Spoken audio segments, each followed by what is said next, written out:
धक्काबुक्की व शिवीगाळ करणाऱ्या खासगी फायनान्सच्या वसुली एजंटावर कारवाई करावी. महिलेची जिल्हा पोलीस अधीक्षकांकडे तक्रार.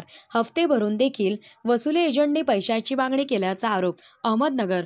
खासगी फायनान्स कंपनीकडून कर्जापोटी रकमेतून घेतलेल्या 4 चाकी लोडिंग वाहनाचे हप्ते भरून देखील शहरातील गुंड प्रवृत्तीच्या फायनान्स कंपनीच्या वसुली एजंटाकडून 20,000 रुपयांच्या मागणीसाठी धक्काबुक्की करून शिवीगाळ करण्यात आल्याची तक्रार जया अजिनाथ पालवे या महिलेने जिल्हा पोलीस अधीक्षकांकडे निवेदनाद्वारे केली आहे.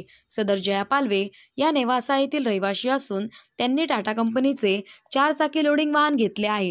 टाटा मोटर्स हप्ता 17,000 एवढा वेळोवेळी भरला जात आहे. त्यांचे वाहन 10 सप्टेंबर रोजी शेवगाव येथून कांद्याचे भाडे घेऊन शहरातील कांदा विकत श्रमिकनगर भिस्तबाग येथे तसेच येथील भाजी मार्केटमध्ये कांदा विकत असताना काही अनोळखी व्यक्तींनी विना नंबरच्या मोटरसायकलवर येऊन गाडीचे हप्ते थकलेले असल्याचे सांगू लागले. त्यांना आत्ताच फायनान्स कंपनीला 17,000 रुपयाचा हप्ता भरलेला असल्याची पावती दाखवून देखील त्यांनी काही ऐकून न घेता धक्काबुक्की करून अश्लील भाषेत शिवीगाळ केल्याचा आरोप पालवे यांनी केला आहे. या प्रकरणी तोफखाना पोलीस स्टेशनमध्ये कांदा विकणारे शेतकरी व चालकासह संबंधितांच्या विरोधात तक्रार देण्यास गेले असता तक्रार नोंदवून न घेता उडवाउडीची उत्तरे देऊन घरी जाण्यास सांगण्यात आले. कर्जाने घेतलेले वाहन भाडेपोटी देऊन त्या पैशातून वाहनाचा हप्ता भरून कुटुंबाचा उदरनिर्वाह केला जात आहे. कुटुंबाला कोणाचाही आधार नसून अल्पवयीन मुलगा व मुलीची जबाबदारी अंगावर असल्याचे तक्रारदार महिलेने निवेदनात म्हटले आहे. या प्रकरणी हप्ते भरलेले असताना देखील फायनान्स कंपनीच्या वसुली एजंटांनी दिलेल्या त्रासाबद्दल त्यांच्यावर कारवाई करण्याची मागणी जया पालवे यांनी केली आहे. अन्यथा 23 सप्टेंबर पासून जिल्हा पोलीस अधीक्षक कार्यालयासमोर उपोषण करण्याचा इशारा देण्यात आला आहे. मी जया अजिनाथ पालवे, मुक्काम पोस्ट महालक्ष्मी हिवरा, तालुका नेवासा, जिल्हा अहमदनगर. माझ्याकडे टाटा इंट्रा V10 गाडी आहे. 2327 नंबर आहे तिचा आणि तिचं म्हणजे फायनान्स आहे. मी हप्ता भरला होता फायनान्सचा, कांदे विकून हप्ता भरला फायनान्सचा आणि मला फायनान्सवाले 6 लोक आले आणि त्यांनी दमदाटी आणि मी त्यांना ती दाखिली पावती मी हप्ता भरला आहे. तर ते म्हणले नाही ना, तुमची गाडी वाढायला आहे, मी गाडी घेऊन जाणार. तुम्ही म्हणलं मी गाडी देणार नाही, तुम्ही मला म्हणजे काहीतरी नियम काहीतरी कायदा असेल तर तसं काहीतरी दाखवा प्रूफ.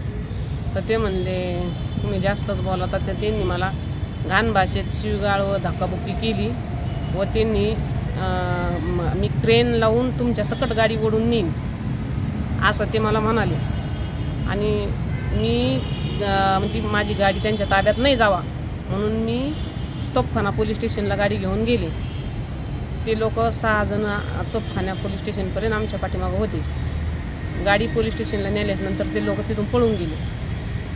मी तोफखाना पोलीस स्टेशनला जाऊन ठाणे अंमलदारला बोलले माझी कंप्लेंट घ्या ह्या लोकांविरुद्ध.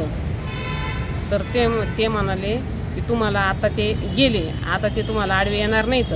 आता जर आडवे आले तर तुम्ही 112ला कॉल करा आणि मग नंतर बघू तुमची कंप्लेंट घ्यायची की नाही. तसेच त्यांनी माझी कंप्लेंट घेतली नाही म्हणून मी SP म्हणजे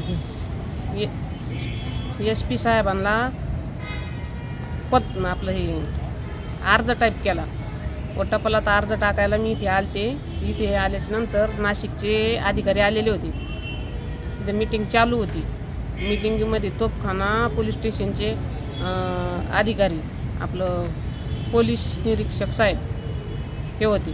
ते मला म्हणजे इथल्या काही लोकांनी सांगितलं की ह्या तोफखाना पोलीस स्टेशनवरून कंप्लेंट नाही घेतली म्हणून नाशिकच्या साहेबांना भेटायला आलेले आता. तर ते म्हणाले त्या अर्ज माझ्याकडे द्या आणि पोलीस स्टेशनला चला, मी तुमचा कंप्लेंट लिहून घ्यायला सांगतो. त्या दिवशी मी 10 वाजेपर्यंत तोफखाना पोलीस स्टेशनला थांबले असता त्यांनी माझी कंप्लेंट घेतली नाही. मी शेवटी त्यांना म्हणाले की ह्यो अर्ज तुम्ही घ्या आणि मला त्याची पवच द्या. त्यांनी मला त्याची पवच दिली असता उद्या सकाळी ये म्हणून सांगितलं. तर मी दुसऱ्या दिवशी 2 वाजता इथे आले. त्याच्यानंतर 2 तासांनी पोलीस निरीक्षक साहेब आले. पोलीस निरीक्षक साहेबांना मी भेटले असता पोलीस निरीक्षक साहेब मला म्हणाले हा अर्ज तू SP साहेबांना दे. तुझी कंप्लेंट इथं नोंदवून घेतली जाणार नाही व मला बाहेर हाकलून दिलं व म्हणजे जरा उच्च आवाजात बोलली. मला तिथून काढून दिलं, माझी कंप्लेंट घेतली नाही. तर मी तेव्हा अर्ज आपलं SP साहेबांच्या टपालात दिलेला आहे.